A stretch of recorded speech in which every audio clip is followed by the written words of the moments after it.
নমস্কার, আমি মিলন স্যার। পাল একাডেমি সেন্টারে তোমাদের সকলকে জানাই স্বাগত। আজকে সপ্তম শ্রেণীর অঙ্ক বইয়ের যদি তোমরা নিজে করি 6.7 অথবা পেজ নাম্বার 103 103 নাম্বার পেজ বার করো, তাহলে 103 নাম্বার পেজে তোমাদের এক দাগে তোমাদের 1 থেকে 5 নাম্বার পর্যন্ত 5টি অঙ্ক দেওয়া আছে। আজকের এই ক্লাসটিতে এই 5টি অঙ্ক কিভাবে করতে হবে এই নিয়ে সম্পূর্ণ বিস্তারিত করব।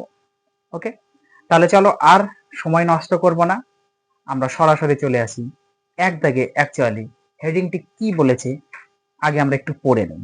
ওকে, বলেছে নিচের প্রতি ক্ষেত্রে গুণ করে গুণফল নির্ণয় করি। তার মানে 1 থেকে 5 পর্যন্ত যে 5টি অঙ্ক তোমরা দেখতে পাচ্ছ, এই 5টা অঙ্ক গুণ করতে বলেছে।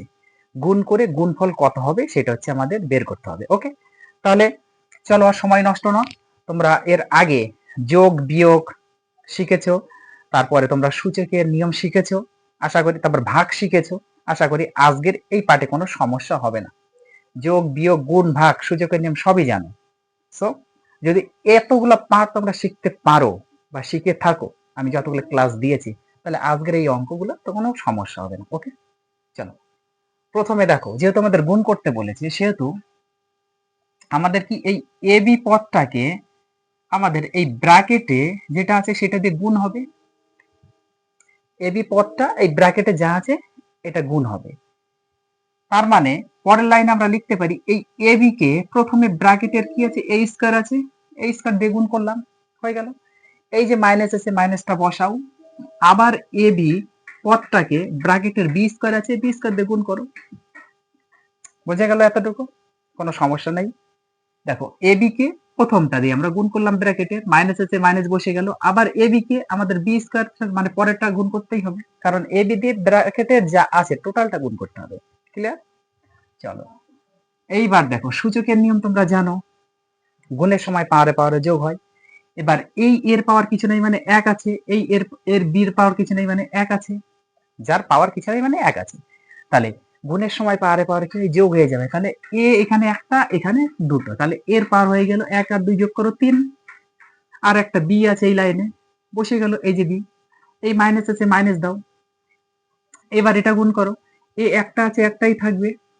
বি এখানে একটা আর এখানে দুইটা, পাওয়ার গুণের সময় যোগ হবে 1 আর 2 3, তাহলে বি এর পাওয়ার হয়ে গেল 3। তাহলে এইটাই হচ্ছে আমাদের কারেক্ট অ্যান্সার, কোনো সমস্যা নেই। ওকে, চলো তারপরেরটা দেখো কি বলেছে, 4 এর সাথে আমাদের গুণ করতে হবে কি, a plus B minus C. এটা যেমন দুটো পদ ছিল, তার 3টে পদ আছে, কোনো সমস্যা নেই। তার মানে এইভাবে বসাও, 4 এর সাথে আমাদের প্রথম a গুণ হবে, প্লাস আছে যে প্লাস বসবে। আবার 4 এর সাথে আমাদের b গুণ হবে, মাইনাস আছে মাইনাস বসবে। আবার 4 এর সাথে আমাদের c গুণ হবে। এইবার গুণ করে দাও, তাহলে অ্যান্সার পেয়ে যাবা। কত হচ্ছে দেখো, 4 সংখ্যা তো 4 আছে, 4ই থাকবে। এ দুটো আছে, পাওয়ার কিছু নেই মানে একটা একটা, তাহলে যোগ করলে এর পাওয়ার দুটো হয়ে গেল। গুণের সময় পাওয়ারে পাওয়ারে যোগ হয়, বারবার বলছি। সেম এখানে প্লাস আছে, প্লাস দাও, 4 একটাই আছে। এখানে এ আর বি আছে, তাহলে এর পাশে এ বি থাকবে, কারণ অন্য কিছু তো নেই, দুটো আলাদা, এ আলাদা বি আলাদা, সেই জন্য গুণ করে পাশে এ বি থেকে গেল। এখানে মাইনাস 4 আছে, 4 এ আর সি আছে, তাহলে দুটোই আলাদা, এ আলাদা সি আলাদা, তার মানে 4 এর পাশে এসি গুণ হিসেবে বসে থাকবে। এটাই হচ্ছে আমাদের অ্যান্সার। ক্লিয়ার? তারপরে কোশ্চেন দেখো কি বলেছে এবার, 6 a স্কয়ার বি স্কয়ারের সাথে আমাদের গুণ হবে 2a প্লাস বি। সেম একই ভাবে 6a স্কয়ার বি স্কয়ারের সাথে প্রথমে 2a গুণ হিসাবে বসাও, প্লাস আছে প্লাস থাকবে। আবার 6a স্কয়ার বি স্কয়ারের সাথে আমাদের বি গুণ হিসাবে বসাও। ওকে, যার পাওয়ার কিছু নাই মানে এক ধরে নিবা। এবার এখানে 6 আর 2 গুণ করো, 12 হয়ে গেল। কারণ সংখ্যা আছে তো, 6 আছে আর 2 আছে, 6 আর 2 গুণ করলে 12। এখানে দুটা আর এখানে একটা, তাহলে এর পাওয়ার হয়ে গেল 3টা, তার সাথে বি আমাদের একটা লেগে আছে, বি থাকবে। ওকে, এবার তারপরেরটা দেখো, এখানে প্লাস আছে প্লাস, 6 একটাই আছে সিঙ্গেল, 6 বসবে। এই স্কয়ার দুটো আছে, দুটোই বসবে, এর পাওয়ার 2। এখানে বির পাওয়ার 2টা আর এখানে একটা, তাহলে বির পাওয়ার হয়ে গেল 3টা। সূচক যারা এখনো সূচকের পাঠটা দেখোনি, একটু দয়া করে দেখো। ওকে, তারপরে কোশ্চেন দেখো কি বলেছে আমাদের, এক্স ওয়াই জেড এইটার সাথে আমাদের গুণ হবে এক্স স্কয়ার ওয়াই, এই যে ব্র্যাকেটেরটা, minus Y square X plus Z square ওয়াইটা গুণ হবে। ওকে, পরের লাইনে বসাও, দেখো কি আছে, এক্স ওয়াই জেড এর সাথে আমাদের একটা গুণ হবে কি এক্স স্কোয়ার ওয়াই, হয়ে গেল। মাইনাস আছে মাইনাস, এক্স ওয়াই জেড এর সাথে আমাদের গুণ হবে, পরের পরটা ওয়াই স্কোয়ার এক্স গুণ হবে, তারপর প্লাস আছে প্লাস এখানে বসাও, আবার এক্স ওয়াই জেড এর সাথে আমাদের গুণ হবে, পরের পরটা জেড স্কোয়ার ওয়াই। ক্লিয়ার?